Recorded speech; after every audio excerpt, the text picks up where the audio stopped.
rising, the light on the horizon. We are the truth already spoken, the real nobody's token. We are the seed in every flower, the source of all the power. Dr. Cheryl Field Smith is co-founder of Black Family Homeschool Educators and Scholars.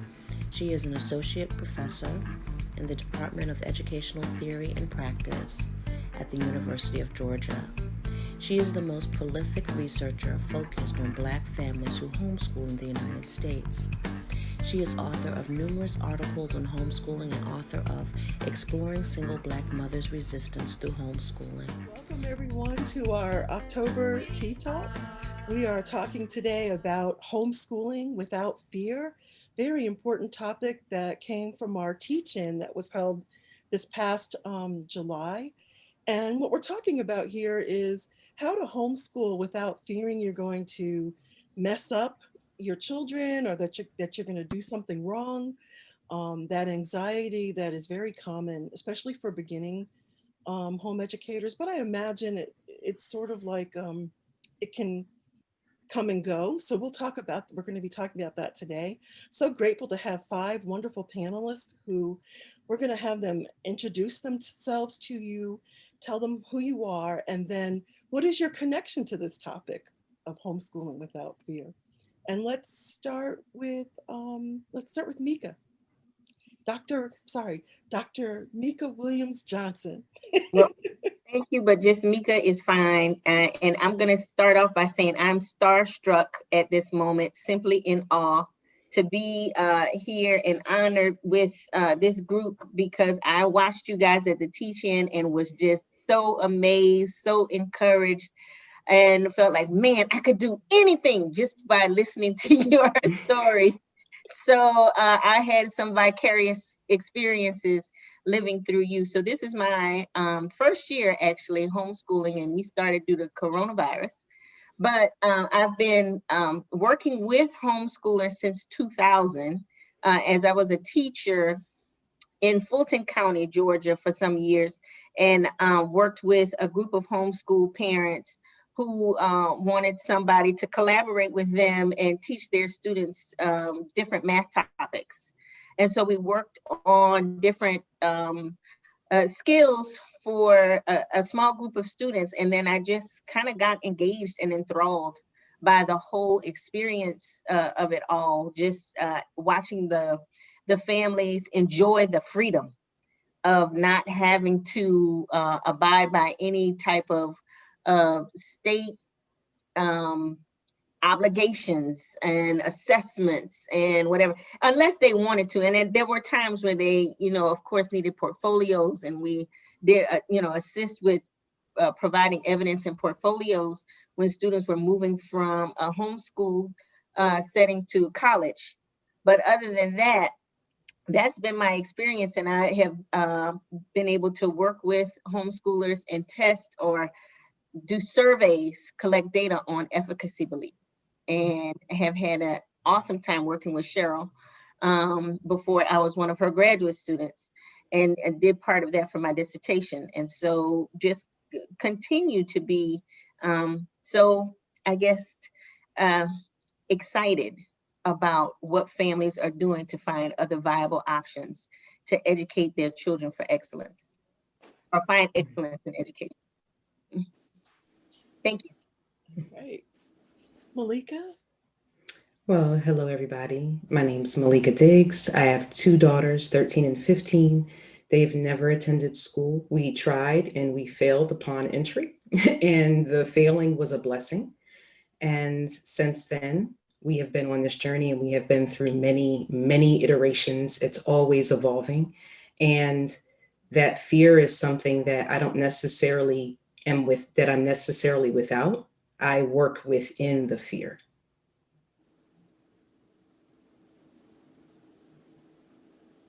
That's a really good, but we need to unpack that some more. Mm-hmm. Okay, Nicole? So, hi everyone. I am Nicole Kennedy Green, and I live in Maryland, just outside of Washington, D.C. This is my 15th year homeschooling. My children also have never been to school. I have a 19-year-old college sophomore who I homeschool K to 12. I have a 16-year-old high school junior and a 14-year-old high school freshman. So we are almost done. Like the light at the end of the tunnel is making itself very well known. But we are in these years where everything is so nerve-wracking because we're working on getting everybody ready to go to college. And so I identify with the need to be reassured that we can do this without fear. In addition to homeschooling my own children, we've moved a lot. And so we've lived in a few different states where we've homeschooled since homeschooling. And am here in Maryland. I am the co-director of a tutorial, which is that word here describes a model that some people kind of know as co-op, and there's other name, umbrella schools in different places. But the difference between a co-op in Maryland and a tutorial in Maryland is that here parents pay tuition and their students go to class 2, sometimes 3 days a week to take classes with teachers that we've hired. We're usually hosted at a church or something. And so I'm the co-director of an elementary level one that actually goes K to 8 this year because of COVID. We were 1 to 6, then we grew to 7, and this year we added 8 and by demand to kindergarten. And then I also teach English classes on a high school level at another tutorial similar. And the difference between that and a co-op is that most co-ops are mostly in this area are mostly enrichment. We have to, by state mandate, do art, music, and PE. So mostly co-ops have art, music, PE, maybe some science experiments. But in the tutorials, we tend to teach the core subjects that are necessary: math, social studies, science, English, and usually on the high school level, maybe a foreign language or another elective. In addition to that, in the last few years or so, after founding the elementary level tutorial, we found that a lot of families need support as they're getting started. So I have drilled down into my niche with regards to being an influencer in the community. My specialty, I guess I would say, or my niche is helping families get started. And finally this year, over the summer, I was able to launch my first book, Homeschool 101, Chart the Course, Enjoy the Journey. And so on the flyer, I'm listed as an author because I wrote that book. And basically, it's a really quick read to help families think about what their, do the hard work of thinking about family mission and vision statements. How do we get started? What does the law say in my state? What kind of learners do I have? That kind of thing. So getting started is what I help parents do. And so in addition to the book, I also have a homeschool consulting business. And so that's my connection to this topic, helping families get started so we can get off to a good start and enjoy the journey as we go. And every stage I'm learning, I guess we'll unpack this later too, Cheryl, but every stage I'm learning is like starting over again, right? There's so many considerations at every stage. So my job is to help families know how to start where you are and move on to that next place, to the next place, to the next place. Okay. I've just been told that they can't see us. So let me see. I know we're recording, so we're going to keep going. I'm behind the scenes here working on that. Jade, you want to go next?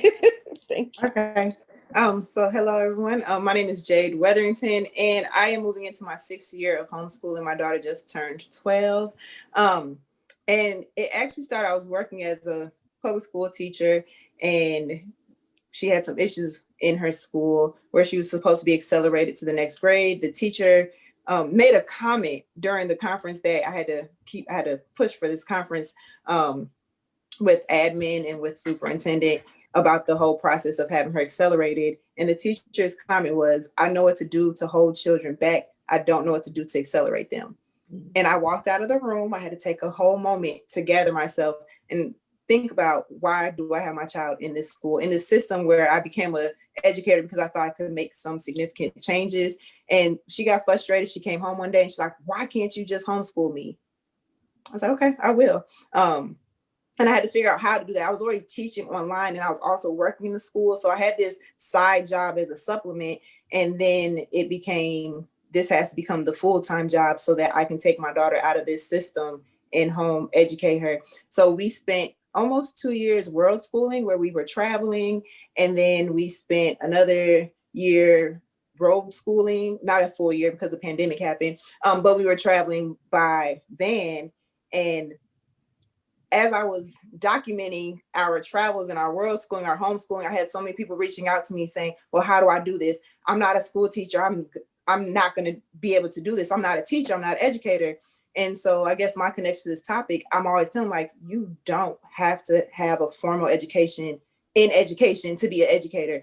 Everything you do with your child is going to be a learning opportunity. So I kind of became like an advocate without trying to, and pushing brown families to take their children out of this system that wasn't really made for them. So that is how my journey in homeschooling started, because my daughter came home and demanded that I take her out of school, and I listened. Wow. Wow. That's amazing. Okay. And Kyna, did I pronounce that right? With your Oh, You're you're on on mute. mute. read it. Okay. Hi, everyone. It's Kyna Clemons. Kyna. Okay. Yes. Hi. Okay, Hi. so I'm Kyna Clemons, and I am the owner of Gyname Quilt Studio and the co-founder of Children of the Sun Classical Homeschool Intentional Community. And my husband, George, and I have homeschooled our children. We have 7 children. We've homeschooled for 25 years. And we have 3 currently in college, and we have 3 that have graduated, and we have 1 that we're currently homeschooling. And so I kind of think of myself as an empty nester, because we have a Pan-African community here in Washington, D.C. that we homeschool with. And so my baby, Kiari, is a village kid, and so she's not home a lot. So I'm enjoying it. Yeah, I always thought I would be very, very sad. I am sad a lot because my children are gone, and I do want them home. So I do cry a lot, honestly, these days. And so moms, you can expect that. It's another stage, it's another phase. But the tears dry up real quick, and then, you get excited because you have a new phase of your life where you can devote to mom, and you can do the things that mom wants to do. And so it's just been a joy for my husband and I. And I think some of my fears, of course, like most homeschooling moms and dads, because my husband was very much a part of our homeschooling, so I don't want to leave the dads out. But I think a lot of our fear stems from our insecurities within ourselves as to whether we're going to be enough for our children. And then we compare ourselves with the public school system. And so my wisdom that I have learned and gleaned over the years is that because I am their mother, because God made me the co-creator for them, everything that I need to homeschool my children is within me. And for that which I don't have, God will supply the lack through other moms and other homeschooling families who have that specialty. Just give me a sign when it's time for me to. And so with that, how do we do that? When my children were younger, the older ones, my oldest is 28, so they're 28, 26, 24, and then it got really bad. It was 3 in a row. They're like 21, 20, and 19. And so we used to, as I said, our community, we would rely on the strengths of the other people, other moms in the community who had those strengths. So my strength is history. So I would teach history. I'm not strong in math or sciences. So other moms would teach those. So that's my wisdom, is to just the fire. The last thing I want to say is that Dr. William Johnson, I believe, mentioned the fire. And the fire is very, very important in homeschooling. We call it the freedom in real education. And that's how my husband and I have homeschooled, that there's no fear and there's freedom in real education. And so that's sort of been my mantra for the 25 years that we've been homeschooling. No fear. That's good. So we are not actually streaming at this moment, but we're going to keep going and hopefully we can get it fixed. But let me continue the conversation by asking, there's some things I want you to unpack, but so Kyna, you said there's no fear, but some people do feel, especially when they're starting up, this anxiety. I know even as a mom, it's not unusual to feel nervous or anxious about the challenge of raising a child. And then if you layer onto that you're taking ownership of the education of that child, there has to be some concerns that you have. And so what would you say that the concerns are that people, let's just acknowledge that it isn't, that there is fear, and maybe fear is a strong word. Maybe it's just concern but people have constantly said that they feel fear that they're going to break their child, fear that, Yeah. what are those concerns and what are some strategies to address them? Oh, fear is a natural human response to everything. And certainly I had a lot of fears and a lot of insecurities. And when I say no fear, I'm speaking the no-mo. I'm speaking those things that aren't as though they are. And I'm manifesting the no fear with my words. But certainly I was so fearful. Some of the things that I feared were failure, that my children were not going to meet the state standards, that I was inadequate as a teacher, and that I just wasn't enough for them. And what I found out in the journey is that because my kids, all of them ended up graduating 1 year earlier, graduating high school 1 year early, and actually starting college a year early and going in with 1 year under their belts, that if you focus on life skills, the academics will come. That is the lesson. Because we had 7 children, honestly, there were days when there was no schooling done, quote, quote, but we learned math because the oldest child had to make the pancakes, and we sang while we made the pancakes, and we learned rhyme and rhythm and math. And then, of course, being a quilter, I taught them all how to quilt. So they learned geometry through quilting. Mm-hmm. And I have a son. I have 6 daughters and I have 1 son. And my son was just hired by Capital One as one of their new premier coders. And honest to God, I stopped schooling Jossie officially when he was about 7. Because we had created a lifestyle of homeschooling, there was really no need for me to we did formal lessons, don't get me wrong, but we just sort of went with the flow. We went with what God presented to us on that day. And it has served us very well. It may not be the style for everyone else, but that was my style. And so I think just to answer the question is that we can remember the sacred texts, one of them that says that God has not given us a spirit of fear, but a sound mind. Mm-hmm. And when we operate in fear, we know that that's from the enemy, mm-hmm. or from forces that are designed to prevent us from achieving and walking in God's divine purpose for us. So when the fear comes, do a pranayama breath, take a deep breath, get that tequila. I got my little cup right here too, get you whatever it takes to get you right. And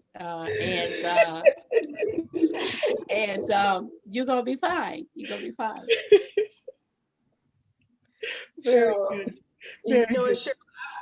I discovered too that when I'm talking to other parents and other moms especially, and I hear myself reflected in them, it is almost always a comparison to another family, another child, another system, somebody's book, that creates so much fear in us because we don't think we can live up to whatever that thing is. And what I've learned is that my life is not the plumb line for anyone else's life, nor is anyone else's life the plumb line for me. So I'm not spending all my time trying to line up to what other people are doing. And here lately in our house, I am finding that I have to even control myself from fearing that the two that I have left to go may not do as well as the one who's gone.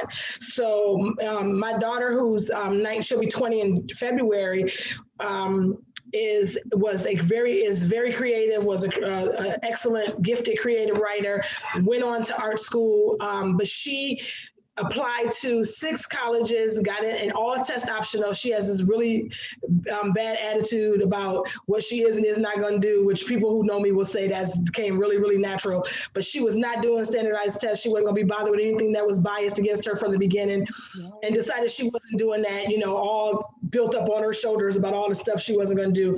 Did really, really well. Every school she applied to, her minimal scholarship was $34,000 over 4 years. And I'm not saying any of that to brag, because all of that was her, right? That's right. Hey, that's right.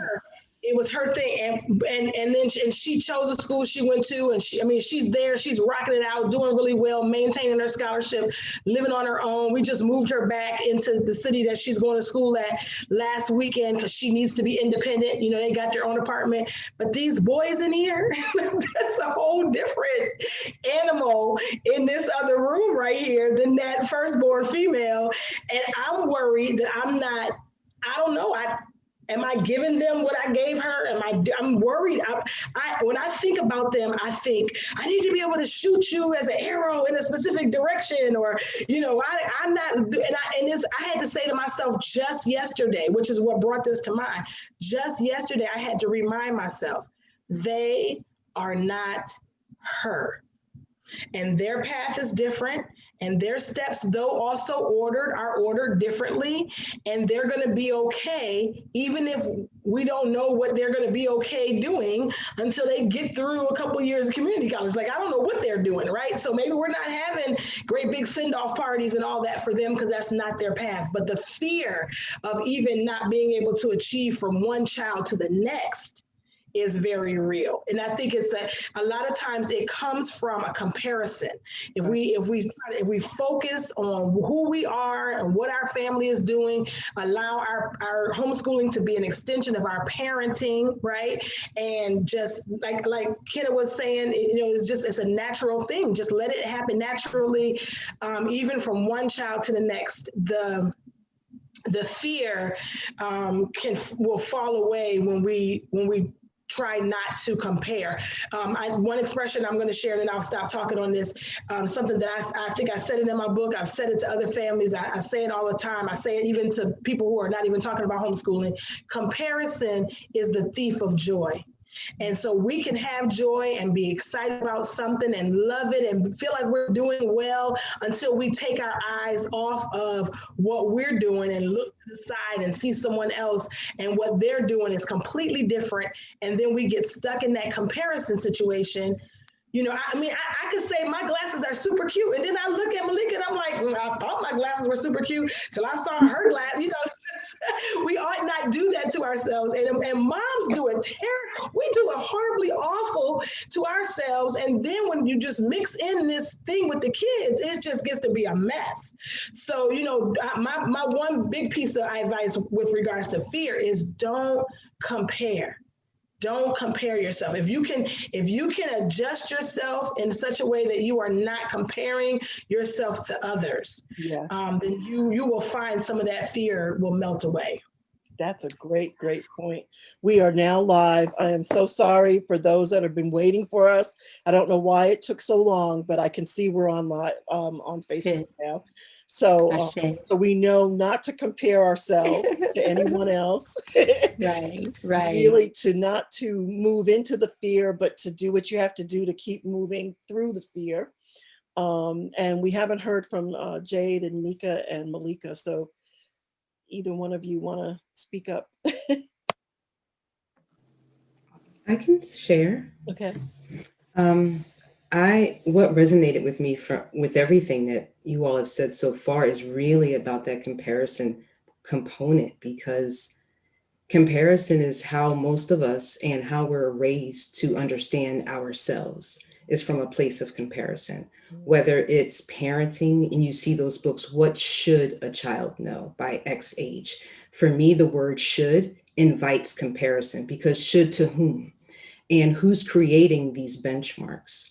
And for my journey, that was a lot of the questioning. Yes, there was so much fear that many parents experience, whether it's you don't feel qualified to do this, or you don't feel like it's something that's affordable or attainable or sustainable. All of those fears show up. But at the end of the day, if you're wanting really to deeply question this, then for me, what I personally had to do was question where the root of my anxiety, my fear was stemming from. And every time I would go into my little space, I would find myself thinking about people and things outside of myself. So I'm thinking about, how is our decision for our family going to impact the people in my lives? How will we be treated? Do I really want to handle those questions? Do I even feel comfortable answering the question of what is unschooling? Because our family, we're unschoolers, and that homeschooling brings a load of questions and a boatload of judgment cloaked in questions. And unschooling does the same thing, and even on a higher level, because they just look at the words and they're like, unschooling, it's dumb, it's Lord of the Flies, it's this, it's that. And for our family, liberation does not mean a loss of respect. It does not mean a loss of accountability and community. It's inclusive of that. And for our family, in fact, it takes much more to consider all of the voices in your space, to connect with your young people outside of the typical parent-child relationship, where we do have comparison there, where parents, we can be really good at placing being oppressive to our young people, because we have been raised in such damaging ways or traumatic ways, and we just grow to, you're not a kid, so you're not valuable enough, or you don't know enough because you are a kid. So even for me, in the parenting, the intersections between parenting and education and race just go hand in hand. So our focus was really about liberation, like fully, as much as we could, to question what's being placed in front of us. Do we care about SATs? It's out there, but why is it something that I need to lead my entire house by? Why do I have to bring these extensions of generational harm into my home when I'm already carrying trauma of my own that I have to settle with? But now I'm bringing in all these outside forces from the social spheres, from cultural spheres, from all these places. For me, those are all moments that I can create forks in the road to deviate myself away from considering and really feeling through where I'm at, where our family is at. I don't care how any other young person is doing. I don't care how, whatever the method. And when I say I don't care what any other young person is doing, what I mean by that is how they learn. However they learn. We have young people learning geometry through quilting. We have young people who are understanding math through making pancakes. However it works is what you need for your family. There are 6 beautiful beings on this page right now. And I know that all of us embrace and engage this work from a different perspective. If it's working for you, kudos. That's the focus for me. And that's the focus that I carry in my work. And this work, that fear, is what pushed me to create Eclectic Learning Network, which is the company that I founded 6 years ago this month. And it's all about supporting families, groups, folks who are watching through this process, because it's really easy to find like the WikiHow to homeschooling. You're going to find a gambit of things. Just like going clothes shopping, y'all, it ain't but like 4 or 5 things you can walk out of there with. The store is 3 floors high, right? But there's only a certain amount of things that you can truly walk out with. My job is to focus on supporting you in that and owning whatever that is, but really owning it, because sometimes we get caught up in, you're comfortable with it, but you're not necessarily comfortable articulating it because you're afraid of being judged.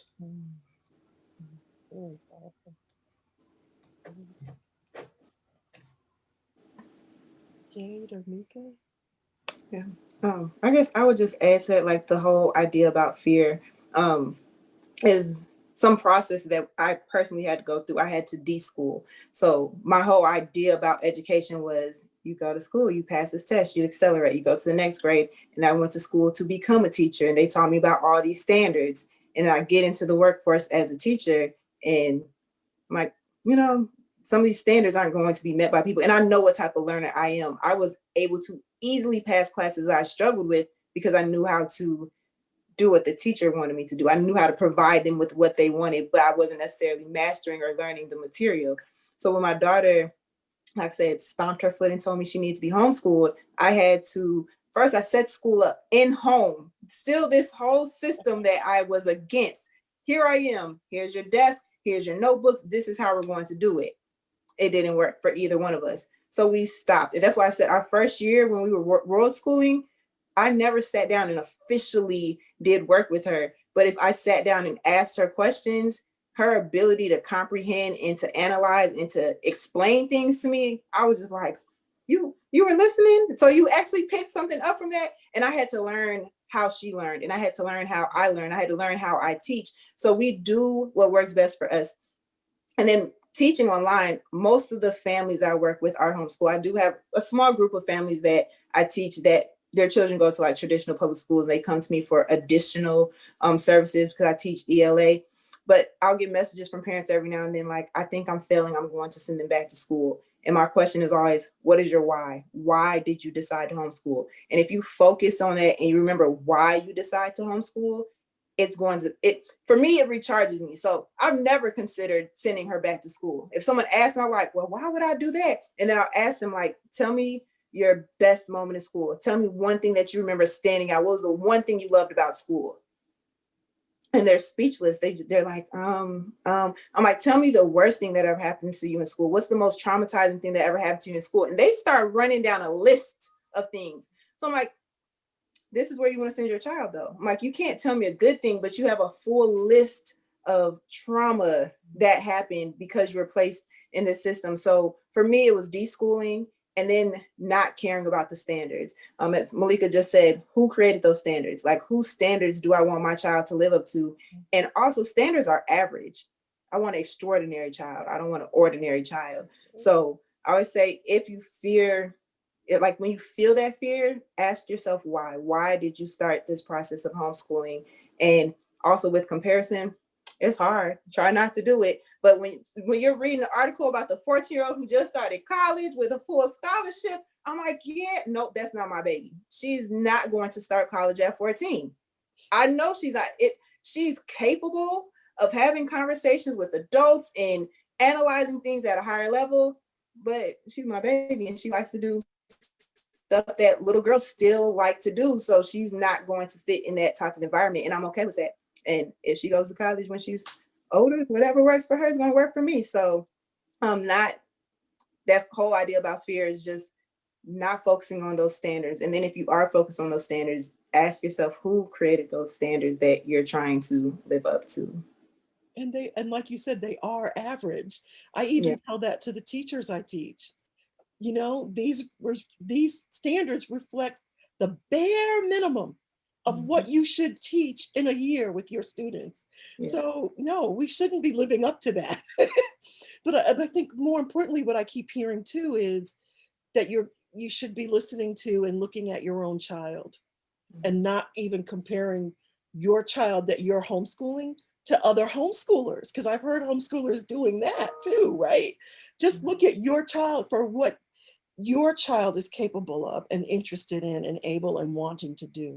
I think, that is freedom, but sometimes freedom is scary, right? Maybe that's part of it. I don't know. Mika, do you have any thoughts for us?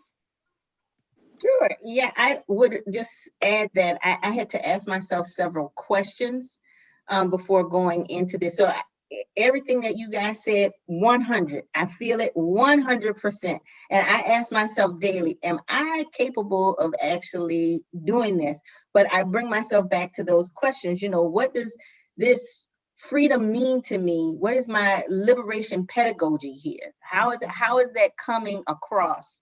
And what does academic excellence look like to me? Not anybody else, but I'm the person who sets the stage here. So what does it look like to me?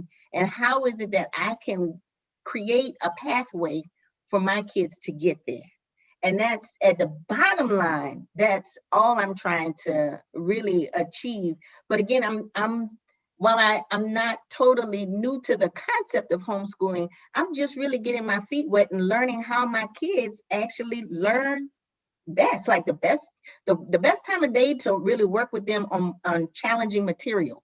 I'm still learning some of those things, and they are just we have our great days, and I'm totally amazed by them. And we're having some days where I'm like, now you should know this by now. Now what is really going on? So we're working through it, but I think that's all part of the process. And so I just kind of create these particular questions for myself. And once I'm able to really think through those things, I think I feel I'm a little more encouraged, and I feel more confident in what I'm doing and the decisions that I'm making, and making sure that my kids are on solid ground. Can I jump in for a second? Sure. I wanted to say, Mika, you just brought a thought to my mind. So as you know, in the spring, we were all responding to COVID. So that was like emergency escape from a burning house school, right? And so then as we hoped that the school districts were kind of getting themselves together and figuring it all out over the summer, and that the COVID schooling or virtual schooling will be different in the fall. I'm very active on Maryland Homeschoolers, which is a Facebook group for local, homeschoolers in Maryland. And one of the things that parents are saying now is, where do I get started, and how do I know, and what to do next, and And the teachers seem to have this all figured out. And a mom, I think she got kind of mad at me, but I taught kindergarten professionally before I had my own kids, so I'm not anti-teacher. Like it's all good. It's just not my choice, But what I said to her was, you have to remember, and I don't mean, when I say this, let me prelude this by saying, I don't mean don't care as if they go to school for the check, they go to work for the check. Nobody comes into education to get paid. That's not, nobody makes money doing this. But what I meant was, what she asked was, how do the teachers know when is his best time of day? How do the teachers know exactly what thing is going to help him catch on to it? And she said, I don't know all of that. And I said, but your child was one of 27. His teachers don't know. They don't know what's his best time of day. They don't know because they have 27 other third graders. They don't care about that. All they care about is getting their job. You know what I'm saying? They not don't care as in a non-caring way, but they can't be bothered with that. So don't beat yourself up thinking when you abdicated your child's education to another educator, she had it all worked out and had it all figured out. And somehow that bachelor's of arts in education gave her all the answers. It did not. So we don't have to fear. It's just like when you bring your baby home for the first time, the first baby, right? And you look at them and go, I don't care how much you babysat. Nothing prepares you for being the one in charge. Nothing prepares you for sleep training and for making sure they latch and for knowing whether it's gas or hunger or sleep or wet. Nothing prepares you for that, right? And I say it's the same thing. This homeschooling is an extension of our parenting. And you know what, Mika, you and everybody else out there who has the same thoughts because they're new to this, you're going to learn. So this is an encouragement to you. You're going to learn that just as soon as you get your finger on it, somebody's going to have a growth spurt. Somebody's going to hit puberty. Somebody's going to get on the other side of puberty. Somebody's going to start liking girls and get bored. You're going to have a pandemic and then everybody's going to be depressed. So much happens that changes this game from year to year that every year is okay, what we working with now? Yes. Every year is that because they change. It's not like the third grade teacher who walks into this year's classroom, creating it the same way last year's classroom, working with her lesson plans that are bent and, all written in and all. That's not what this is. This is a dynamic, organic, ever-growing and ever-changing enterprise. And if we go into it expecting it to be a specific kind of thing, we're going to be fearful all the time.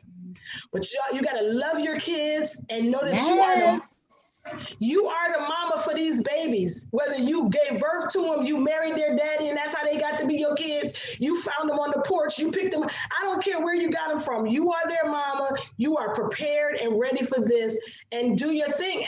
And I'm saying this last thing, I'm gonna stop talking. One way, ladies, and everyone else watching, one way to safeguard yourself from fear is just think about, sisters, think about what you do when you know, we would go out together, right? So I don't know if y'all were partiers or whatever. I went to HBCU, but there are some rules, right? We go together, we leave together. If anybody in this joint is going to the bathroom, we all going to the bathroom. We watch each other's drink, we watch each other's kids, all those things, all those rules apply to any kind of relationship. You build a village around yourself and your children. You put yourselves in safe environments, and that way you have less to fear because you have support. So what I'm advocating, and I just use that example because I just saw that on Facebook somewhere. But what I'm suggesting is the best way, or one of the best ways to kind of make fears get away from you and to fall off, is to build support around yourself. Virtually, it's been hard because we can't necessarily be together, but do whatever you can do to build a village. Join a Facebook group, hook up with some mamas, find somebody to build, and it keeps you safe because we insulate ourselves that way. We're not going to compare, we're just going to support. And it also helps your kids a whole lot, because one thing brown babies do is they feel weird when they find themselves as the only one sometimes, but when they get to see others just like them, when they're not the only chip in the cookie, when they're not the only one who's doing it this way, you know, they begin to feel comfortable, and they themselves also feel safer, right? Because they have a village. So we got to build some support around ourselves. So that's the other thing. When you have your girls with you, you can do it, right? So find yourself a village right here in this group. You know? Can I hop onto that? That was powerful. May I please? Because y'all got me on fire now. We talk about the fire, the freedom and real education, no fear. Yeah. I want to share a poem, and I'm not even going to analyze it. I'm just going to let the poem speak for itself. Okay. This poem is by Khalil Gibran. It's my husband's favorite poem. He introduced this poem to me years ago. And a woman who held a babe against her bosom said, "Speak to us of children." And he said, "Your children are not your children. They are the sons and daughters of life's longing for itself. They come through you, but not from you. And though they are with you, yet they belong not to you. You may give them your love, but not your thoughts, for they have their own thoughts. You may house their bodies, but not their souls, for their souls dwell in the house of tomorrow, which you cannot visit, not even in your dreams. You may strive to be like them, but seek not to make them like you. For life goes not backward, nor tarries with yesterday. You, mamas, we, daddies, are the bows from which our children as living arrows are sent forth. The archer sees the mark upon the path of the infinite, and he bends you with his might, that his arrows may go swift and far. Let your bending in the archer's hand be for gladness, for even as he loves the arrow that flies, so he loves also the bow that is stable. Ashe? Amen. Let me meditate on that one for a while. That's nice. I wanted to share that because we are just the bows from which our children are sent out as arrows by the divine spirit. So their destiny and their path is already predestined. And if we are in tune with spirit, then we will know what the divine spirit is saying that our children need. Does that mean that there's going to be no fear? Does that mean that we're always going to get everything right? No, because one of the most important lessons that I have learned as a homeschooling mom of 25 years of 7 children is that homeschooling is for me. God chose me to homeschool my children, but through his transcendent glory, I have been perfected in him. Because I'm not the same Kyna that I was 25 years ago. And you want to talk about life challenges. One day I'll tell my story, but I told God I would tell it everywhere I went. I'm a ruptured brain aneurysm survivor. You want to throw a monkey in your wrench in your homeschooling? Wake up one day and almost die. Okay, because your brain almost explodes. And then you have, how you gonna homeschool your kids around that? You got one getting ready to go to college and you got one 3 years old. Community is important because I had a ruptured brain aneurysm in 2009 out of nowhere, ladies. Came home with the family one day, sat down, and next thing I know, the lights went out and justice was demanding payment for my sins. And God's mercy said, no, not today. And for 3 days, my life laid in balance. And God said that I heard your prayers. My grace is sufficient for you. And I woke up and I saw my husband and I said, what on earth is going on? And my daughter was in 12th grade. She was getting ready to go to college. And God healed me and I got myself together and everything went on. And so here we are now. So whatever, mamas, your hurdles are, you have the strength, you have the power. Everything that you need to homeschool your children is within you. And if you don't have it, go find it. Ashe? Ashe. Ashe, come on. Ashe. That was a testimony. Yes. Mhm. Yes. Yes. Oh my goodness. And that is one of my very favorite poems. I love Khalil Yes. Gibran, but that is one of my very favorite. Thank you so much. Yes. Yeah. Yes. Very And I'm good. honored to be here with all of you. Malika Diggs, all of you are just inspiring me. And right now, you know, sometimes everybody's going through COVID, everybody's got their struggles. And, you know, we just got to encourage each other and we got to stay together and we can't let little things divide us. Because we're in this, you know, for the long haul, because we're trying to raise up another generation of children. It's 7 years before for generational curses and 7 years after. And right now, our children are special. They have been called, and we've been blessed to homeschool our children. But most of the children out there in the public school systems, and I have a stepchild who is caught up in the industrial prison complex. So we can talk about that on another time. So it's real for what these children are going through in the public school system. And the last thing I'm gonna say is that we have the answers if we look to our Black scholars, Dr. Asa Hilliard, Dr. John Henry Clark, Dr. Jacob Carruthers, Francis Cress Welsing. They've all given us the answers. We do not have to recreate it. We have the blueprint for academic excellence, for Black excellence. All we have to do is come together and be like-minded and make up our minds that we're going to do this thing. And honestly, we don't have a choice as African-American people, because if you haven't noticed, we are absolutely being annihilated off of the planet. And if you don't believe me, you can look at what happened in Kemet with the original Nubian people in Kemet. You don't see them in Egypt really now. You see them being persecuted, down in the South.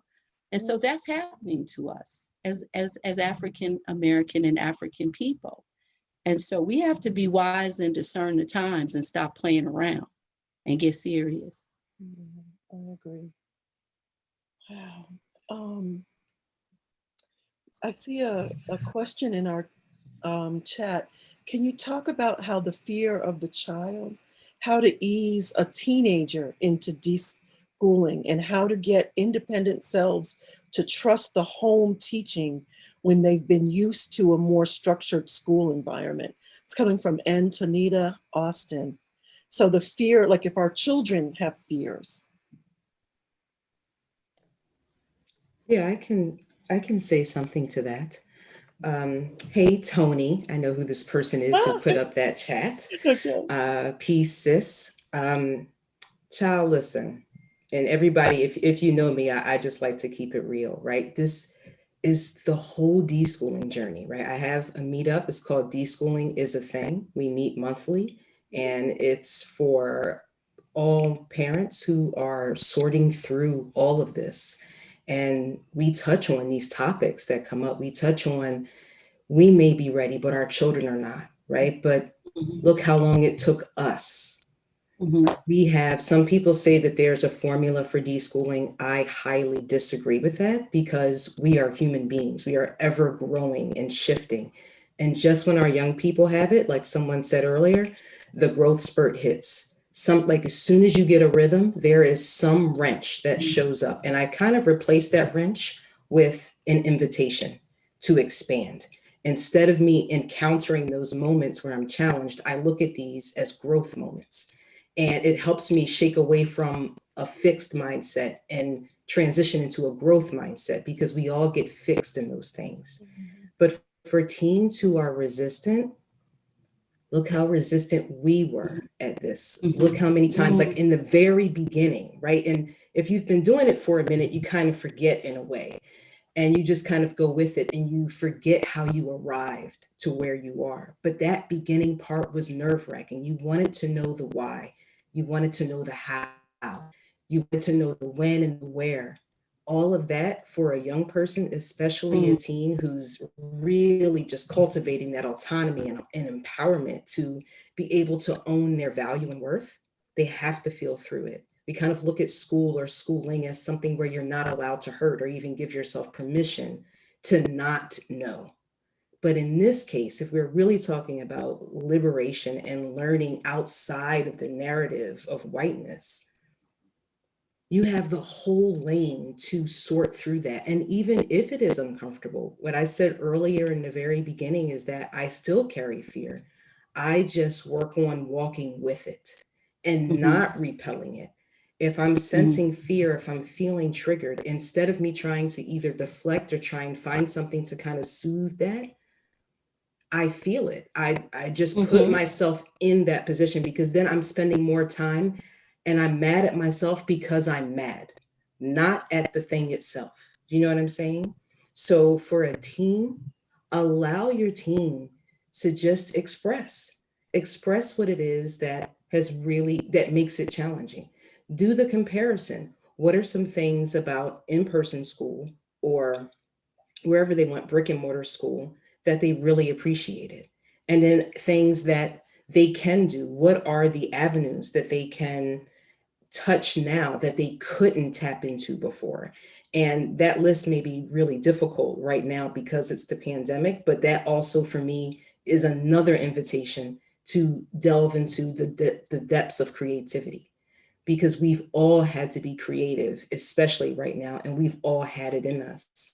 And school, it's it really hasn't been around for a very long time compared to the history of our existence, right? School is a fairly new concept. What we are talking about here in all of its forms is what we've always done. This is us reclaiming who we are. This is a part of our culture.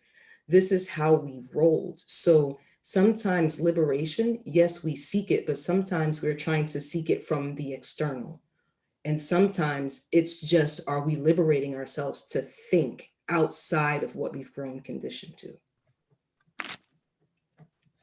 It sounds like part of that fear is a signal that we need to unlearn some of the things that we have been taught that have been wrong for us Mhm.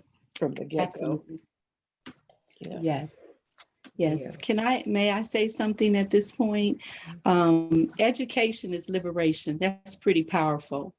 And that's resonating with me because for my family, we did not always teach from an African center. And we didn't know that we were actually doing harm to our children because we weren't giving them the whole truth. And some of it wasn't even really true, what we were giving them. And so we actually, it was an awakening and it was like a renaissance for us, but it wasn't something that I sought. It just happened. by divine purpose. Mhm. And so I'm happy to hear that there are others who see education as a liberating tool for our children. And it is liberating because I will just give you an example. My daughter Kai is a senior at Kent University in Ohio. And like I said, she graduated from our homeschool 1 year early. She's majoring in Pan-African studies, and she's been selected to be in a doctoral program, and she hasn't even gotten her degree undergraduate. It's like a McNair Scholars Program, but she's majoring in Pan-African studies. And so that lets me know that we did something right, because she's majoring in psychology and Pan-African studies. And so that lets me know that not necessarily that we did something right, but that she's on her course, you know, that God has chosen for her, and that we're just the vessels to foster that and facilitate that. So if parents could just remember that, and then I think the fear will go away, and they'll have some comfort. Mhm. We have only about 4 minutes left. There is one more question from the chat, and that is how to build community. How do we build that village that would be necessary to help us with this? I can kind of speak on that real short, real briefly. So when I started homeschool my daughter, we were in Georgia. Tons of homeschool programs. I had her in all the programs. Where was I dropping her off? Where was I picking people up? And then we went back to Minnesota for a year, and the homeschool groups were not homeschool groups that I would put my child in. I'm not explaining, I'm not educating, I'm not doing that with people. And Nicole, I'm still in that saying that she said, I'm not gonna make my daughter the only chip in the cookie. So I posted in a Facebook group, and I kept posting until enough of us said, hey, let's get together. So Minnesota now has the Black Homeschoolers with Swag Homeschool Group, and they just celebrated their year. So if you have to go and search out those people, find them and just keep it going. Even if it's 2 of you, even if it's only 3 of you, eventually it's going to build. And for the mom who has the team who's giving the pushback, help her find that community. She's going to need that just as much as we as the parents need it. We can't do it all on our own. So find the community, find that group of people. And that's really what's also going to help fuel you to keep on going. And yeah, if it's not there, build it. Yes, it's a lot of work, but everything's a lot of work. So if it's not there, build it. Yes. There's a if you build it, they'll come, right? You know that expression, if you build it, they'll come. You're never the only one looking for it, ever. I found you're never the only one. Somebody else out there wishing they had you too. And so you got to do just what Jay did. And Cheryl, if I can just advertise really quickly, there is a group on Facebook called, this group that we're in, that we're broadcasting in, is a good place to find your tribe. There's lots of us. You just have to find us, right? African American Homeschool Moms is a homeschool group. There are thousands of us. Just reach out, find somebody. And you know what you do? Get on there and say, hey, I'm the only chip in this cookie in Idaho. I'm assuming Black folks live in Idaho. I need y'all to find me, because you're not the only one, right? So find your tribe. But you have, just like Jade said, it's a lot of work, but if you build it, I promise you, sister, because I've done it. If you build it, others will come. Right. There's another question that I could see being a source of fear for some parents. And the question is, how do we make sure we are totally prepared when they are in high school? We don't have much room for error. You can't. There is no such thing. And I mean that, and I get it. Like that's, for me, that taps into the schoolishness that we've adopted over time of figuring out how much is enough. And what is prepared. K through 12, shambles right now. Post-secondary, shambles right now. Education is the one area that we've grown accustomed to never changing. This pandemic right now proves that system, not only was it established through harm, it was never going to be sustainable. And this moment in time proves that. So if that is something of that that trigger, that pinch to keep nagging at yourself that says, am I going to be enough? Is this enough? Will they be prepared? Then I say, prepared for what? Right. What are we preparing for? We kind of go into this world of nebulousness. Think about it. When we first have our young people, as soon as they're born, how many of us thought about what does college look like? We skipped 17 years of their existence. We're not thinking about them at all. We're thinking about what we want for them. Well-intentioned, but as the poem articulated, they came from us, but they are not ours. Gosh, yes. It's such a powerful place to, actually, we're at Yes. 5 o'clock. Ooh. I just want to thank you all. This is such a wonderful discussion that we need to continue. Absolutely. We have really, but you all have provided some steps in the right direction, I have no doubt, and revealed some pathways for people to think about in terms of homeschooling without fear and how to think about that fear itself. So I thank you all, and I'm gonna say good night or good evening. Enjoy your weekend. Enjoy your weekend. And Thank look you, for our Tea Talk everyone. in November. Thank you. Thank you all It's so been much. phenomenal. Thank you for having us, Cheryl. Appreciate you all. Very Bye. encouraging. Thank you, guys. Yes. Good seeing you all. You too. Ashe. Bye.